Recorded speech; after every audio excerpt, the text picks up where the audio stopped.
नमस्कार मंडळी. तर मी आज बनवत आहे मटण. त्याच्यासाठी सर्वप्रथम मी बारीक चिरलेलं खोबरं चांगलं परतून घेतलं आहे लालसर. त्याच्यानंतर कांदा ॲड केला आहे, तोही चांगला लालसर परतून घेतला आहे. त्याच्यानंतर परत टोमॅटो ॲड केलं आहे, तेही परतून घेतलं आहे. नंतर आपल्याला खोबरं, लसूण, आलं, तीळ आणि भाजकी डाळ हे चांगलं वाटून घेतलं आहे. नंतर कांदा ॲड केला आहे, परत टोमॅटो ॲड केलं आहे आणि थोडीशी हिरवी कोथिंबीर आणि पाणी घातलं आहे. आणि आता आपलं वाटण रेडी झालेलं आहे. त्याच्यानंतर परत मी पॅन ठेवला आहे गॅसवरती आणि तेल टाकलं आहे भरपूर सारं. आणि मसाला डायरेक्ट ॲड करायचा म्हणजे आपली छान तरी सुटते आणि तेलालाही मसाल्याची चव येते.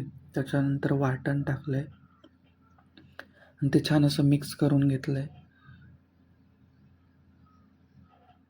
वाटण आपलं चांगलं तेल सुटेपर्यंत ठेवायचं आहे. त्याच्यानंतर जे आपलं आळणी केलेलं होतं त्याच्यामधलं वरचं तेल, चरबी ॲड केलेली आहे आणि त्याला चांगलं पाणी सुटून दिलेलं आहे. हे आपलं आळणी आहे. आळणीचा व्हिडिओ घेतला नाही.